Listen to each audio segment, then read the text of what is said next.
Équaliser une voix en 2025. Dans cette vidéo, je vais vous donner tous les points clés indispensables à vraiment capter pour faire ça bien. Et dans cette vidéo, je vais en parler parce que montrer une technique, c'est génial quand vous avez déjà le contexte autour, quand vous avez déjà toutes les infos, en fait, toute cette vue globale de ce qu'il faut faire, de ce qu'il ne faut pas faire. Dans cette vidéo, je vais vous amener ça au lieu de vous montrer des techniques à la con qui vont rien vous servir. Et après ça, vous serez en mesure de vous-même, en fait, diagnostiquer ce qu'il y a besoin de faire et de le faire suivant votre contexte et vos types de voix et votre prod surtout qu'il y a autour parce que tout ça est interdépendant. Avant qu'on commence, si vous voulez vraiment rentrer dans une mailing list qui est de qualité, vous allez apprendre plein de choses. Vous allez recevoir des mails quasi quotidiennement sur des tips, des tricks, sur tout ce qui est mixage, mastering, production, etc. Et en plus, recevoir 300 presets sérum haut de gamme plus une formation 100% gratuite. Vous pouvez vous inscrire, c'est complètement gratuit, ça va vraiment vous plaire. Je vous mets tous les liens en dessous. Alors, pour équaliser une voix, déjà, il faut comprendre qu'est-ce qu'une voix. De quoi est composée une voix ? Parce que mine de rien, c'est un signal qui est assez complexe. Il y a plusieurs zones de fréquence et surtout, il y a des choses qui bougent sans arrêt. Donc en fait, équaliser une source un peu statique fréquentiellement parlant, qui tape toujours au même endroit, aux mêmes fréquences, c'est une chose. Mais quand on commence à équaliser quelque chose qui fait que bouger dans tous les sens, c'est un petit peu plus complexe. Et en fait, avec le temps, j'ai développé des sortes de manières de faire, des sortes de techniques qui sont efficaces et qui font leurs preuves et qui vont vite en fait de votre point A à votre point B, c'est-à-dire la base jusqu'au résultat où vous voulez aller. Tout ça, bien sûr, suivant la prod et ce qu'il y a autour. Donc, si on schématise un petit peu, je vous refais la base, mais je pense que ça va être utile à pas mal d'entre vous. Une voix, c'est quoi ? Fondamentalement, c'est des cordes qui vibrent. Donc, qui dit corde qui vibre dit une fondamentale.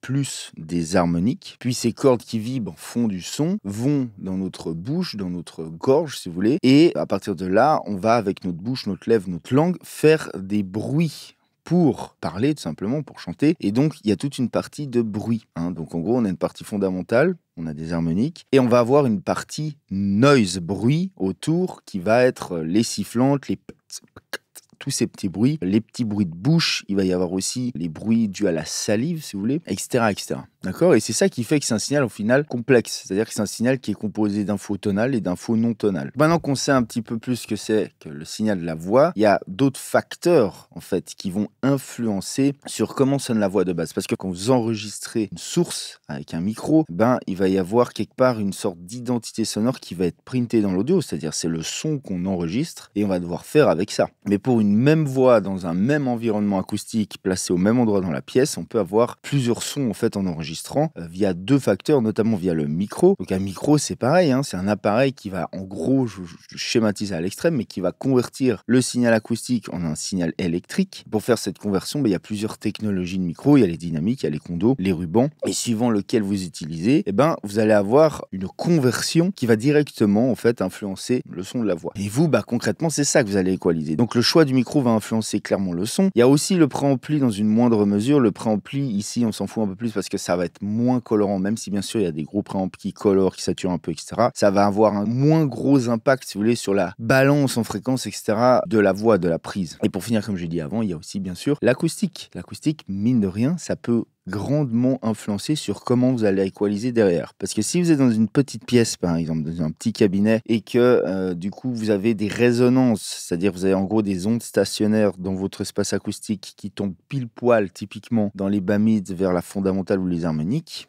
il se peut que vous ayez des choses ici qui résonnent un peu plus et que derrière vous ayez besoin de gérer ça d'une manière un peu plus intensive. VS, si vous êtes dans un super grand espace traité correctement, etc., vous aurez beaucoup moins ces résonances dans les bas mids, ce sera beaucoup plus simple à ce niveau-là. Il y a aussi bien sûr la distance du micro. Si vous êtes près, vous avez plus de chances d'avoir ce proximity effect, donc beaucoup plus de bas mids, de fondamental et du reste. Si vous êtes loin, vous en aurez moins, mais vous aurez plus d'acoustique, etc., etc. Pourquoi je vous schématise tout ça ? Parce que c'est très important et en fait c'est ce qui dicte fondamentalement le son derrière. Donc si c'est vous qui faites l'enregistrement, avant de vous énerver avec votre EQ sur votre voix, énervez-vous plutôt à comment vous réquez, quel micro, dans quelle acoustique, quel placement de micro, etc. Et faites un son là, c'est de nouveau, je m'écarte un petit peu du sujet principal, mais c'est ultra important. Écoutez nom de Dieu, avant d'enregistrer, avant de presser REC. Pourquoi? Parce que vous pouvez faire des sons là, directement avec tous ces éléments. Où vous vous placez dans la pièce, quel type de micro, loin, près, acoustique, etc., etc. Passer du temps à façonner un son avant de presser REC, c'est la clé en réalité, hein, vraiment. Et je vous explique tout ça aussi. Pourquoi? Parce que fondamentalement, c'est ce qui fait que chaque prise, chaque voix, chaque prod est différente. Vous n'avez aucune formule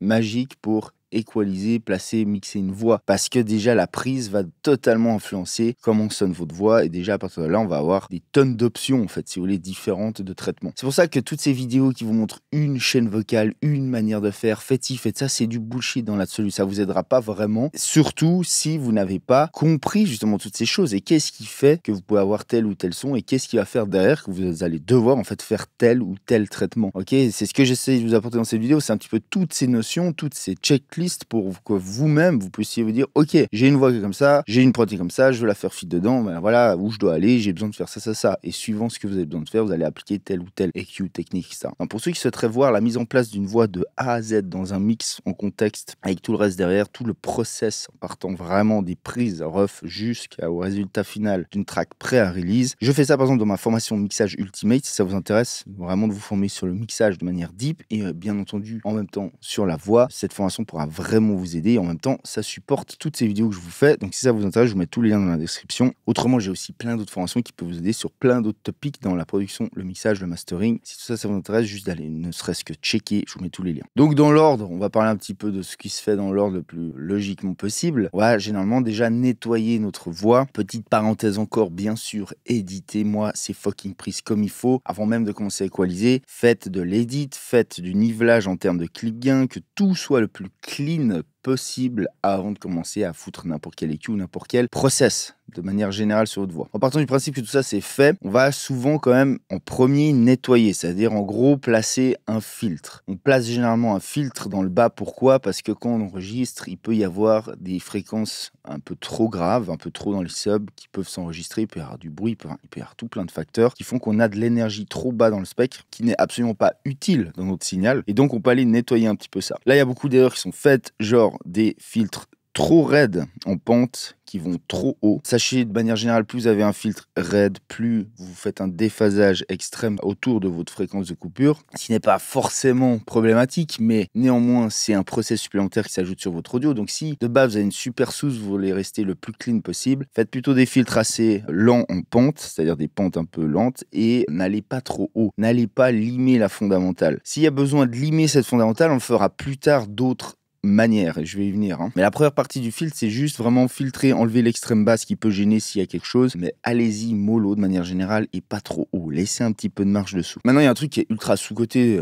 que vous verrez peu sur YouTube, c'est tout simplement un high cut aussi. Suivant ce que vous avez enregistré, comment vous l'avez enregistré, vous pouvez légèrement high cut, des fois ça fait pas de mal. Bon, bref, c'est un autre topic. Mais sachez que c'est aussi quelque chose qui se fait et c'est ultra sous-coté d'enlever des extrêmes aigus. Suivant ce qu'on a, suivant ce qu'on veut faire, des fois ça peut être judicieux de le faire. Je place ça comme ça. Quand vous en êtes à cette étape-là aussi, vous avez envie de faire gaffe à tout ce qui est mouse click, ces petits bruits-là, qui des fois peuvent être très bas en volume, mais qui peuvent être derrière remontés si on compresse, si on fait d'autres process dessus. Donc on veut faire gaffe à ça. Souvent, on se retrouve à le faire un petit peu après dans la chaîne parce que au début on les entend pas forcément et suivant comme on compresse la voix, suivant la prod qu'il y a autour, etc., ça peut remonter un petit peu, mais voilà, c'est des choses auxquelles on veut tendre l'oreille. Une autre chose à laquelle il faut faire attention, c'est que vu que la voix, il y a de très peu de chances pour que la fondamentale de la voix et le reste restent au même endroit, fréquentiellement parlant, ça va plutôt bouger tout le temps. Quand vous faites votre low cut, faites gaffe qu'il n'y ait pas certaines notes quand ça va dans le plus grave, qui soient limées et d'autres pas. Parce que de nouveau, vous allez créer une inconsistance dans le niveau de la fondamentale du coup. Et ça, vous voulez éviter. Et ça va être la même chose pour après. Suivant ce que vous allez faire, vous avez des cas de figure, vous allez avoir trop de proximity effect. Du coup, vous allez avoir besoin de réduire ou en tout cas de maîtriser les bas médiums, la fondamentale. Faites attention à comment vous le faites. Essayez de ne pas le faire de manière trop serrée, en faisant des petits cuts serrés comme ça, pour exactement la même raison. C'est-à-dire que sur certains mots, certaines notes, ça peut très bien faire le job, mais dès que ça va bouger, c'est plus la même chose qui est cuté. Vous voyez ce que je veux dire? Donc, pour ça, il y a certains tools. Il y a SurfEQ, je crois, il me semble, qui fait des cuts ou des fils qui bougent avec le signal, par exemple. Mais ça a d'autres désavantages aussi. Ça a d'autres artefacts aussi. Personnellement, pour doser en fait une région de fréquence, prenons la région, on va dire fondamentale et les premières harmoniques, cette région du bas médium de la voix. Si globalement tout ça c'est trop fort, je vais préférer le faire avec par exemple un compresseur multiband. On peut le faire aussi avec un dynamic EQ, mais là le trick c'est de faire une bande qui est vraiment large et qui est plate et qui va choper toute cette région qu'on veut contrôler, et au lieu de la cutter comme ça de manière fixe, plutôt de le faire de manière dynamique, c'est-à-dire que quand elle est un petit peu trop forte, ça va réduire cette bande et le faire de manière assez large. Généralement ça marche mieux que de faire des cuts serrés avec des EQ, tout simplement parce que ça va sonner plus naturel, parce que vous vous retrouvez pas à avoir certains mots qui vont être cutés d'une certaine manière et d'autres mots qui sont plus bas ou plus aigus qui vont être cutés d'une autre manière. Vous voyez ce que je veux dire? Donc il faut faire attention à ça. Il faut prendre en compte que la voix est un signal qui bouge fréquentiellement et que ce que vous faites comme traitement, idéalement, vous voulez que ça s'adapte à toutes les notes, à tous les mots et toutes les phrases. Et ça, c'est souvent quelque chose que je vois trop faire. C'est des erreurs, c'est des cuts, des boosts, des machins. Alors autant ça peut matcher dans certaines parties, mais il y a d'autres parties où du coup, il n'y en aura pas assez, il y en aura trop, etc. Et ça crée une espèce d'inconsistance comme ça et ça sonne encore pire en réalité. Il y a aussi le fait qu'il faut équilibrer généralement entre la fondamentale et les premières harmoniques. Suivant le type de voix, etc., vous pouvez vous retrouver avec des voix qui vont avoir plus d'harmoniques que de fondamentales. Généralement, moi je suis pas fan de ça. Ça peut très bien sonner aussi, mais disons qu'il faut faire attention à ça aussi. Il faut regarder l'équilibre entre la fondamentale et les premières harmoniques, voir comment on veut équilibrer ça et comment ça sonne en contexte. Et ça, c'est aussi une autre chose qu'on peut faire avec des tools dynamiques plutôt qu'avec des tools fixes, genre EQ dynamique typiquement. Alors vous allez peut-être vous dire, ok, tu parlais d'EQ sur la voix, là tu parles de choses dynamiques, de compression, etc. Oui, mais parce que c'est comme ça que ça se fait, si vous voulez concrètement. Si je veux vraiment vous aider, on va pas se mentir, faire des EQ fixes, etc. sur des voix, ça peut très bien fonctionner, mais en réalité, aujourd'hui, en 2025, on a des tools bien plus puissants qui permettent des résultats plus naturels, plus efficaces, si vous voulez. Donc, le principe est le même, c'est gérer les fréquences, mais on les gère de d'autres manières que des simples trucs fixes. Et ensuite, vous avez les autres parties, c'est-à-dire que vous allez arriver gentiment dans la partie au mids et au noise, et la partie au mids, c'est pareil, suivant le micro qui est utilisé, suivant si c'est une femme ou un homme, on peut avoir plus ou moins d'énergie là, il va falloir faire gaffe par rapport au reste de la prod de toute façon. Mais là, le problème va être le même, et ça va être réglé un petit peu de la même manière. C'est si on a besoin d'y régler, généralement ici, dans cette zone-là de haut médium, si c'est un petit peu agresse, on va plutôt le faire de manière dynamique. Un EQ dynamique, par exemple, peut faire très bien le job. Faites attention de ne pas faire des trucs trop serrés non plus. Généralement, vous n'avez pas forcément trop besoin de faire des trucs serrés en termes d'EQ si ça a été bien enregistré. Okay, si la source de base est bien, si c'est bien enregistré, si le chanteur s'est bien placé par rapport au micro, si vous avez le bon micro par rapport à sa voix, si vous avez un bon environnement acoustique, vous n'avez pas trop besoin d'aller dans la chirurgie comme ça. Vous avez plutôt besoin de gérer les choses de manière un peu plus large parce que ça restera plus naturel. Il peut y avoir des cas maintenant où la source est beaucoup moins bien et vous avez des petites résonances, des trucs à aller cutter, etc. Donc dans ce cas-là, il peut y avoir des tools comme Soos par exemple qui restent en vrai les tools les plus efficaces vraiment quand il y a besoin de cutter des résonances qui sont là que de temps en temps. Au final, c'est vraiment comme ça que moi j'ai les meilleurs résultats et surtout le plus rapidement. On peut arriver à des trucs similaires maintenant avec Pro Q4 en mode spectral, etc. Mais sincèrement, je préfère quand même Soos pour aller vraiment cutter des choses précisément de manière dynamique. Ça reste quand même plus naturel pour moi en termes de son, je vous parle. Mais voilà, dans l'idée, de toute façon, vous avez le principe. Quand vous avez besoin de cutter quelque chose qui est de temps en temps là, mais pas tout le temps, Soos ou ce genre d'outils restent les plus efficaces. Et ensuite, vous avez cette partie bruit, noise, les sifflantes, les plosives, etc. qui font partie à la fois de la définition de votre voix. Parce que si vous cuttez ça trop, votre voix va sonner super mat et surtout vous manquerez de définition dans les petits détails. Et c'est aussi ce qui donne un certain effet de proximité. Si vous voulez faire sonner une voix qui soit très proche de vous comme ça dans votre mix, vous avez besoin de tous ces petits détails dans les aigus. Mais néanmoins, il faut faire attention parce que on veut les contrôler. On veut qu'ils restent à un certain niveau, à une certaine place. Spécifiquement, si derrière, on veut brighter la voix, si on veut ouvrir la voix dans un mix, la rendre très bright et tout ça, on va devoir vraiment avoir un contrôle accru sur toutes ces fréquences, on va dire au mid et aigu. Et pour ce faire, de nouveau, des tools comme des DSR, des Soos, qui peuvent servir entre guillemets de DSR, et aussi simplement EQ dynamique et compression multiband vont vous permettre de maîtriser cette zone-là. Les trois peuvent fonctionner, ça dépend des cas, etc. Mais dans les grandes lignes, ce que vous voulez faire, en fait, c'est regarder un petit peu la dynamique qu'il y a dans cette zone-là. Si vous avez quelque chose qui a trop de dynamique dans les aigus, il va y avoir des cas où, d'un coup, bam, ça va être trop devant et du coup sonner agressif ou pas musical, on va dire. Donc, ce que vous voulez, c'est contrôler la dynamique. dans cette région des hauts mids et des aigus, pour ensuite, une fois que c'est bien contrôlé, que ça reste dans un certain range comme ça, vous voulez pouvoir la placer à un certain niveau, et c'est comme ça seulement que vous pourrez, par exemple, brighter une voix, la rendre très claire. C'est en contrôlant la dynamique de ces régions un petit peu qui font mal aux oreilles, on va dire. Et donc pour ça, les outils que vous avez à disposition, c'est généralement des outils plutôt dynamiques, encore une fois. Concrètement, vous pouvez, entre guillemets, pour vous donner un petit peu la vision du truc, c'est comme si vous preniez une voix, vous la splittez en 3 bandes de fréquences. Vous avez vraiment la fondamentale, les premières harmoniques, vous avez les mids, donc c'est-à-dire les harmoniques plus le début des hauts mids et les aigus. Et il faut voir à quel niveau est la dynamique dans ces 3 bandes. Et spécifiquement pour les aigus, il faut contrôler cette dynamique pour pouvoir la mettre plus forte au besoin. Ok, et évidemment, ça va dépendre à quel niveau vous voulez faire ça, suivant les prods, suivant les styles, etc. Par exemple, si vous faites de la pop, etc., généralement, c'est très très contrôlé dans le haut et c'est très poussé. Et du coup, on peut avoir des voix très bright, mais néanmoins qui restent à leur place et qui vont pas d'un coup faire mal aux oreilles. Et après, globalement, les autres zones vont dépendre aussi du reste autour. Si on est dans des prods qui sont très fat,